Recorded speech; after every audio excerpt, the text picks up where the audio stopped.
Madame, monsieur, bonsoir, c'est l'heure de votre rendez-vous quotidien avec l'actualité sur ATV. Au sommaire ce soir.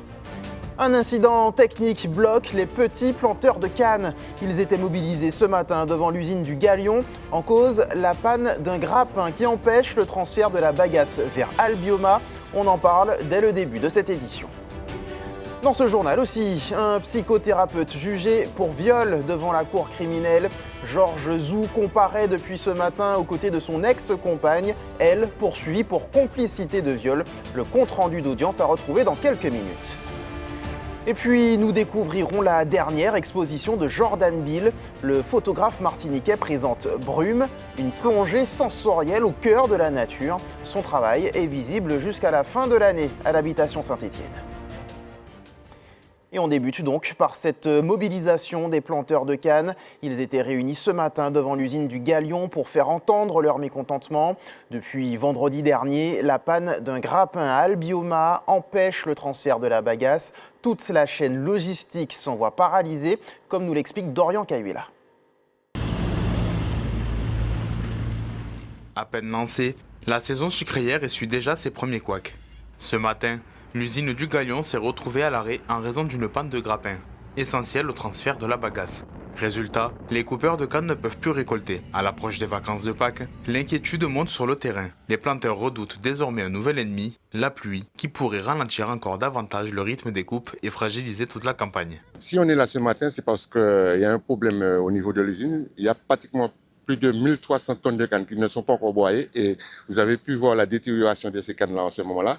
Et c'est dû à un incident technique. Je pense qu'Albioma a un gros problème. Un problème que je ne sais pas comment ils vont gérer ce problème-là, le stockage de bagages. C'est-à-dire qu'ils ont trop de bagages et ils ne peuvent pas déstocker facilement. Donc hier soir, apparemment, ils ont pu déstocker un peu. Donc, mais jusqu'à maintenant, ils devaient commencer à 7 heures. On avait dit que normalement, ça devait commencer à 7 heures, mais apparemment, rien n'est prêt là pour le moment. L'usine sucrière du Galion et Albioma fonctionne habituellement en interdépendance. Le producteur de sucre fournit la bagasse destinée à être brûlée en échange de vapeur nécessaire au fonctionnement de ses installations. Mais avec ce grappin hors service, c'est toute la mécanique qui se grippe. Une panne technique aux conséquences en cascade qui met à l'arrêt l'ensemble de la filière. Ce qu'ils nous disent, c'est qu'effectivement, ils ont un problème de grappin permettant justement de sortir en fait la bagasse, ou en tout cas de gérer la bagasse. Et forcément derrière, nous ne pouvons pas non plus, puisque nous sommes saturés, prendre de la canne aujourd'hui. Les planteurs sont pénalisés, nous sommes pénalisés, enfin tout le monde est pénalisé. D'après la direction de la sucrerie, peu après la prise de parole du directeur, la situation se serait finalement débloquée.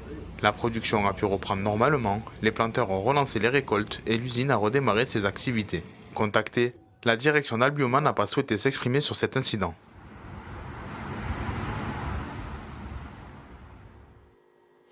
L'actualité de ce mercredi 25 mars, c'est aussi l'ouverture du procès de Georges Zou. Ce psychothérapeute ainsi que son ex-compagne comparaissent devant la cour criminelle de Fort-de-France pour viol et complicité de viol sur mineurs. Une affaire qui avait été largement relayée sur les réseaux sociaux en 2023. Le compte-rendu d'audience de Caril Chassol et Hélène Sérignac. En ce premier jour de procès, l'atmosphère est plutôt pesante dans la salle du tribunal. Pour rappel, en mai 2023, la page internet Balance ton port Martinique révèle les agissements sordides d'un psychothérapeute et de son ex-compagne. Après 3 ans d'enquête, ils font face à la justice, lui pour des accusations de viol et violence sur mineurs et elle pour complicité. C'est un procès durant lequel M. Zou Georges est mis en accusation pour des faits de viol. Des faits de viol aggravés en fait, pour des faits de violence également et pour complicité d'avoir filmé une partenaire, donné des ordres pour filmer une partenaire sexuelle à lui. On lui reproche également des faits de viol sur son ex-compagne, donc il y a 3 parties civiles plus Culture Égalité qui est également partie civile. Donc là aujourd'hui on aborde la personnalité. Ah oui, et Madame Priva-Claude qui est accusée également, c'est la mère d'une des victimes qui est accusée pour complicité de viol, pour des faits de violence et pour avoir filmé elle-même les débats sexuels avec une autre victime. En ce premier jour de procès, place à l'examen de la personnalité des accusés. À la barre, la fille de M. Zou évoque une enfance marquée par de la violence verbale et physique. Beaucoup de manipulations et de choses malsaines, dira-t-elle, au sujet de son père. Et concernant sa mère, elle parlera d'une femme effacée, dépassée et qui pleurait souvent. Plusieurs témoins qui vont se succéder à la barre, notamment pour dire ce qu'ils ont pu voir, puisqu'on aura des enquêteurs de personnalité pour évoquer la personnalité des accusés, des psychiatres, des psychologues, pour voir quel était l'état d'esprit des personnes au moment de la potentielle commission des faits. Et également, il y a la victime. Il y a 2 victimes qui ont été vues par des psychologues pour pouvoir déterminer leur état. Est-ce qu'elles sont crédibles? Donc dans le dossier, on a déterminé que oui, qu'elles étaient crédibles et qu'il y a un retentissement psychologique. Pour ma cliente, il y a un stress post-traumatique en fait. Elle est très marquée par les faits jusqu'à maintenant et ce procès est très difficile pour elle. Le témoignage de son ex-compagne et mère d'une des victimes est empreint d'une grande souffrance, elle qui comparait pour complicité. Beaucoup de colère parce qu'en fait, la victime, ou je dirais aussi les victimes, parce que la maman qui était la conjointe, elles sont implorées, la jeune femme est dans un état tel de tristesse, de délabrement, elle est accablée. Et vraiment, nous aussi, nous sommes un peu, nous les membres de Culture Égalité qui sommes présents, nous sommes aussi accablés, je dirais, mais très en colère, très en colère. On espère que les choses vont se dénouer en faveur de la victime et qu'elle pourra après se reconstruire. Elles pourront se reconstruire parce que elles sont toutes les 2 victimes, à des stades différents, mais elles sont victimes quand même. Débuté ce matin, le procès se poursuit demain et devrait durer 3 jours. La dette organisait aujourd'hui un séminaire sur la lutte contre le travail illégal et les fraudes. En Martinique, la direction du travail déplore un recours abusif au statut de travailleur indépendant, une pratique qui aurait plusieurs conséquences. Impact négatif sur la protection sociale du travailleur, désorganisation du marché du travail ou encore fragilisation du système de protection sociale par l'absence de cotisations patronales versées. Les détails face à la caméra d'Hélène Sirignac. Le travail dissimulé, c'est un vrai fléau pour la Martinique dans la mesure où effectivement il y a une habitude qui s'appelle le job en Martinique, qui est le fait pour une personne d'intervenir dans une entreprise sans être déclarée. Et cela à son détriment parce qu'effectivement ça la nuit à sa protection sociale, ça la nuit à ses droits et derrière aussi ça crée de la concurrence déloyale. Donc c'est vrai qu'aujourd'hui, nous, le ministère du Travail et l'inspection du Travail, on est mobilisés sur toutes ces formes de travail dissimulé. Aujourd'hui, on fait une présentation d'une campagne qui est celle de recours abusif aux travailleurs indépendants. C'est en réalité un montage frauduleux qui est fait par des entreprises qui, au lieu et en lieu et place d'un salarié, va faire intervenir un travailleur indépendant et ce pour s'extraire de toute la réglementation en droit du travail. Et ces mécanismes-là, ils sont en soi négatifs parce qu'ils déstabilisent toute une profession et cela nuit à la Martinique, au système financier aussi, à la protection sociale. La Martinique dispose désormais d'une maison régionale de la performance basée à l'IMS. Cette plateforme permet d'optimiser la préparation des athlètes et des entraîneurs. On en parle avec le responsable régional de la haute performance, Francis Pédron.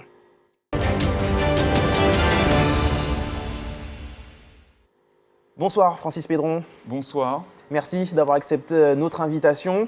Je le disais, c'est vous qui chapeautez la haute performance en Martinique. Mais concrètement, lorsque l'on emploie ces termes, on parle de quoi? La haute performance, c'est quoi? Alors, bonsoir. Bonsoir aux auditeurs de la TV et merci à vous aussi de pouvoir mettre en lumière un peu la Maison régionale de la performance. Alors, la performance en Martinique, la Martinique, c'est avant tout une pépinière de talents. Et c'est vrai qu'aujourd'hui, sur notre territoire, on a très peu de sportifs qui sont basés sur la Martinique, mais on a beaucoup de jeunes qui sont en devenir et qui sont dans ce qu'on appelle l'accession vers le haut niveau. Et la majorité de notre travail, pour l'instant, à la Maison régionale de la performance, c'est d'accompagner ces jeunes dans leurs projets, d'accompagner les structures, d'accompagner les associations qui sont derrière elles, pour leur permettre de passer le cap et de pouvoir accéder à moyen, long terme vers les plus hautes marches des podiums internationaux. Concrètement, comment cela se construit-il? Alors, concrètement, notre travail, au quotidien, nous accueillons beaucoup de jeunes avec qui nous dressons un bilan. J'ai 2 collaborateurs avec moi. Une qui s'appelle Maria Lamant, qui travaille beaucoup sur l'optimisation de la performance. Donc, optimiser, c'est ajouter à ce qui se fait déjà. Ok. Donc ça peut être un jeune qui a besoin de préparateur mental, qui a besoin de préparation physique, qui a besoin de kiné, de récupération. Et donc c'est avec elles qu'ils vont évaluer et un petit peu paramétrer les besoins.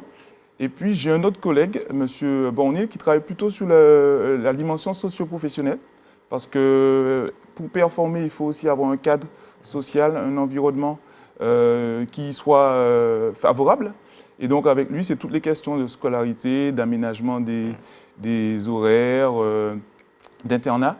Et c'est lui qui s'occupe plutôt de ces sujets. Ce travail se fait en plus de ce qui existe déjà, du travail des clubs par exemple?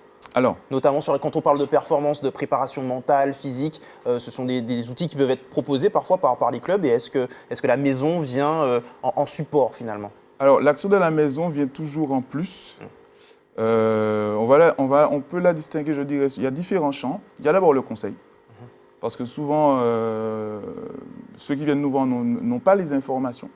Donc on reçoit régulièrement des sportifs, des parents, des familles à qui on prodigue du conseil. Ça prend aussi la forme de financier parce que le haut niveau de la performance, c'est des fonds. Il faut financer le préparateur physique, il faut financer le préparateur mental. Donc on a cet accompagnement financier. Et puis on a aussi un volet sur lequel on a l'accompagnement des entraîneurs. C'est-à-dire la montée en compétence des cadres, qui est chez nous qui est déterminant. Puisque plus ceux qui encadrent sont compétents de la compétence, plus derrière ils peuvent amener plus loin les sportifs qu'on accompagne. Et puis le dernier axe que je dirais, c'est la mise en réseau. Parce que nous sommes une île, on est insulaire, et l'idée c'est aussi d'être connecté à ce qui se fait au plus haut niveau, sur la France, à l'international, dans la Caraïbe, sur les États-Unis. Et donc c'est aussi un quatrième volet de notre action. Tous les sports sont concernés? Oui. Quelle que soit la pratique, on peut faire appel à la maison. Oui, comme je vous disais, vraiment la Martinique, c'est une terre de talent. Il y a 2 ans, on avait un champion du monde en voile. Cette année, on a un jeune qui va rentrer au Pôle France de basket. On a aussi d'autres jeunes qui sont en train de prétendre à des grandes performances dans d'autres disciplines. Donc on a vraiment une panoplie de disciplines sur lesquelles, en Martinique, on peut dire qu'on est vraiment une terre de talent. Une dernière question, Francis Pédron, pour celles et ceux qui nous regardent, comment faire si l'on est intéressé par cet accompagnement de la maison? Alors, je dirais le plus simple, c'est sur le site de l'IMS, puisqu'on est porté, on est implanté à l'IMS. Donc, vous pouvez vous rendre sur le site de l'IMS. On a une plateforme là-dessus où vous pouvez rentrer en contact avec nous avec un formulaire. Et puis, il y a d'autres moyens un peu plus détournés en se rapprochant des présidents de ligue qui sont beaucoup plus en courant, les entraîneurs. Ça, c'est des moyens détournés. En lien avec voilà, et qui sont un peu plus au fait de ces choses-là. Mais pour le grand public, c'est vraiment au travers du site de l'IMS que vous allez pouvoir vraiment rentrer en contact avec nous. Eh bien, merci beaucoup, Francis Pédron, pour cette présentation. Et puis, on espère voir encore plus de champions martiniquais briller dans les années à venir. Merci à vous. On y travaille. Et puisque l'on parle de haute performance, justement, la sélection de Martinique de football est actuellement en République dominicaine dans le cadre de la CONCACAF Series. Elle y disputera 2 matchs à compter de demain. Et puis en handball, en match avancé de la 18e journée du championnat de pré-national, 2 rencontres se sont disputées hier soir. Les précisions de Karel Chassol. En football, la sélection de la Martinique est depuis lundi en République dominicaine. Dans le cadre de la CONCACAF Series, elle doit disputer 2 rencontres. Demain, les Martininos seront face à Cuba avant d'affronter le Salvador dimanche. Les 12 joueurs locaux sont renforcés par 8 professionnels, parmi lesquels Florent Poulolo, Kevin Appin ou encore Patrick Burner, pour ne citer qu'eux.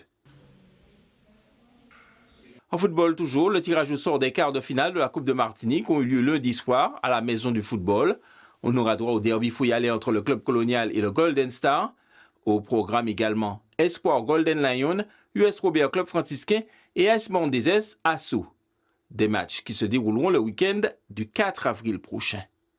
Chez les femmes, on en est aux demi-finales. Au programme Club Franciscain Avenir FC et RC Rivière Pilote, Club Colonial. En futsal aussi, la Ligue a procédé au tirage au sort des demi-finales de la Coupe de Martinique. Le week-end du 11 avril prochain, le leader du championnat, la Relève Lamantinoise, affrontera le vainqueur du quart entre le Casablanca FC et Caribbean Osmose. Le choc de ce tour de coupe mettra face à face Femmes, deuxième du championnat, au Lac 212, actuel quatrième. Enfin, handball féminin, en match avancé de la 18e journée du championnat de pré-national. Hier soir, l'UJ Redoute a logiquement disposé du SC Lamantinois 34-14.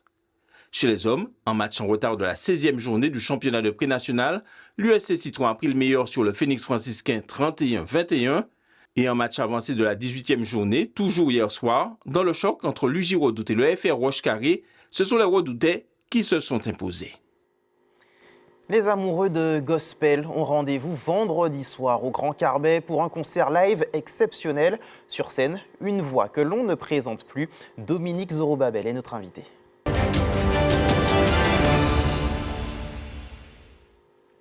Bonsoir Dominique Zorobabel. Bonsoir Johan. Merci d'avoir accepté notre invitation. Merci de m'avoir invité. C'est toujours avec plaisir que l'on vous reçoit sur ce plateau. Merci. Je le disais, un grand concert vendredi. Juste avant d'en parler, je vais proposer à nos téléspectatrices et téléspectateurs d'écouter un petit extrait de votre dernier morceau En silence. On regarde ça ensemble. Okay.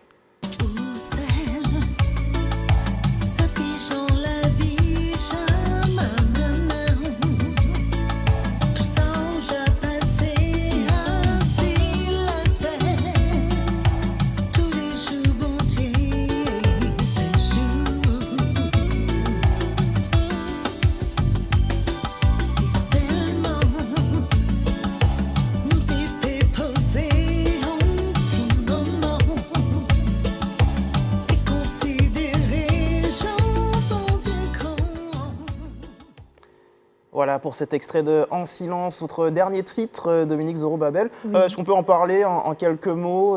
Que représente-t-il? De quoi parle-t-il? Alors, c'est un titre qui représente tellement de choses pour moi. Donc, d'ailleurs, j'ai eu vraiment ce privilège d'avoir eu un talentueux musicien, Kevin Duchel, qui est à l'origine de cette composition. Et vraiment, pourquoi en silence? Parce que tout simplement, Dieu m'a souvent parlé dans le silence. Bien souvent, on croit qu'il faut une intervention assez particulière pour que Dieu nous parle, mais le plus souvent, c'est de rester en silence et d'attendre véritablement la direction qu'il nous donne. Avec des sonorités zouk, on est d'accord? Avec c'est du gospel zouk, oui, gospel tout à zouk. fait. Oui. C'est ce que vous allez aussi proposer vendredi au Grand Carbet? Vendredi, oui, au Grand Carbet, il y aura effectivement du gospel zouk et surtout permettre au public de découvrir Dominique dans son nouveau répertoire, tout simplement. Et je suis ravie, tout ça. Voilà, je suis ravie. Alors on peut l'annoncer, hein, il y aura deux invités de grande qualité, oui, José Versol et Betty Marolani, c'est bien ça. Pourquoi avoir choisi ces deux artistes? Alors, ce sont des personnes qui vraiment ont compris, hein, tout simplement au travers de leur évolution, on va dire spirituellement, hein, ce que le public attend réellement. Ce sont des personnes qui partagent la même foi que moi. Ils sont vraiment dans la même dynamique de pouvoir apporter ce soutien à ceux qui en ont besoin et surtout de pouvoir apporter cette lueur d'espoir au travers de ce que Dieu fait dans nos vies. Voilà, tout simplement. On a parlé de gospel zouk. Oui. Concrètement, si on devait définir le style, quels mots on pourrait mettre dessus? Alors, moi, de toutes les façons, je crois qu'avant tout, au lieu d'aller chercher ailleurs, je me dis tout simplement, on a une musique qui est magnifique, c'est du zouk, ça reste un support. Faire passer le message sur le zouk, pour moi, c'est quelque chose d'extraordinaire.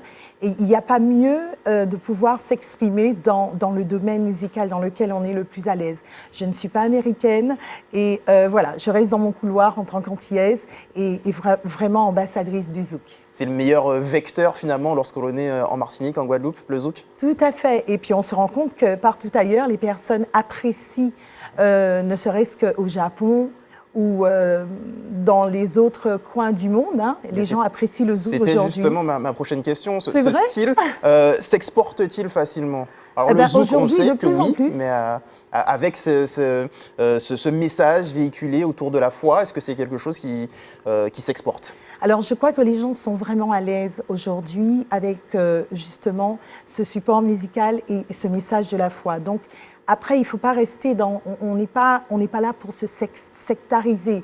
Le plus important, c'est que le message passe et que vraiment, au travers de ce que moi, je peux donner de mieux, que les personnes soient contentes, tout simplement. Alors Dominique Zorobabel, je vous laisse nous donner toutes les informations pour ce concert de vendredi. Oui, de vendredi. Comment s'y rendre ou prendre ses places peut-être aussi. Alors, je sais qu'il y a Bizouk, enfin, il y a aussi la possibilité aux personnes qui ne peuvent pas se connecter, il y a des gens qui ne sont pas très à l'aise avec, ils peuvent prendre leur place le jour même. Le jour même, au Grand Carbet, dès 9h du matin. Pour un concert donc Oui. à 20h, c'est ça? À 20h. Eh bien, le rendez-vous est pris. Et surtout qu'il y aura quand même sur le plateau des personnes. Je ne vais pas trop dire parce que. Il faut laisser un peu de suspense, un peu de surprise aussi. Tout à fait. Merci beaucoup, Dominique Zorobabel. Merci. Et à vendredi soir, donc au Grand Carbet, 20h, pour ce grand concert live avec du gospel zouk, comme vous avez dit. Tout à fait. Merci à vous. Au revoir. Culture, toujours, je vous propose de découvrir la nouvelle exposition de Jordan Bill. Avec Brume, le photographe martiniquais réalise une plongée sensorielle au cœur de la nature. Loin de la simple captation du réel, l'artiste transforme ses négatifs à l'aide de procédés expérimentaux, enfouissement, immersion, réaction chimique, pour faire émerger des images superposées, presque fantomatiques. Les images sont signées Dorian Cahuila.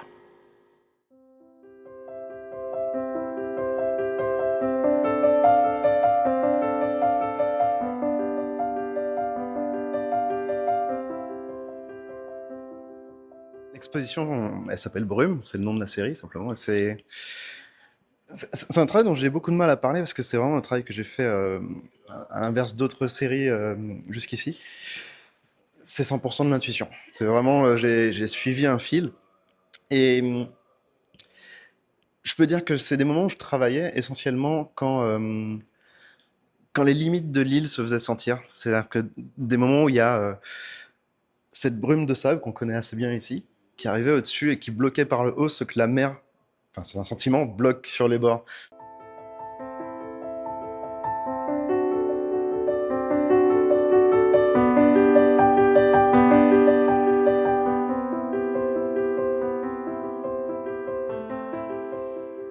Cette mer qui parfois apparaît comme un mur, la mer mûre. Et je travaillais dans ces moments, essayer de faire sens de ça.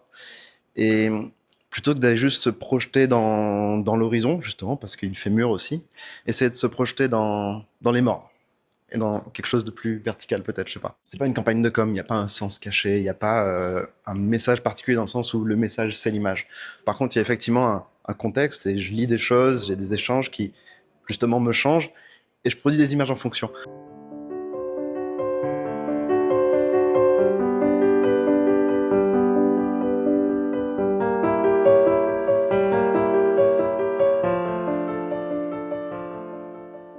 Pour parler très basiquement en pratique ce que c'est un travail où il n'y a pas du tout, même si on peut avoir l'impression qu'il y a des montages, qu'il y a du Photoshop, etc., c'est pas du tout ça, c'est vraiment un travail que je fais à l'argentique. Je développe mes photos moi-même, etc. J'aime bien ce truc où il y a une matérialité, il y a un peu de mystère, on ne sait pas ce qui va en sortir à chaque fois. Et en gros, ce sont des images où je viens prendre une photo avec mon moyen format argentique, souvent retourner l'appareil ou changer de perspective et reprendre une photo sans faire avancer la pellicule. Donc ce sont des superpositions qui se passent au moment de la prise de vue, simplement. Et donc, il y a toujours un imprévu. J'essaie de garder une image mentale de ce que j'ai photographié, je l'hybride, et c'est au moment de développer et de scanner que je récupère ce qui a été fait.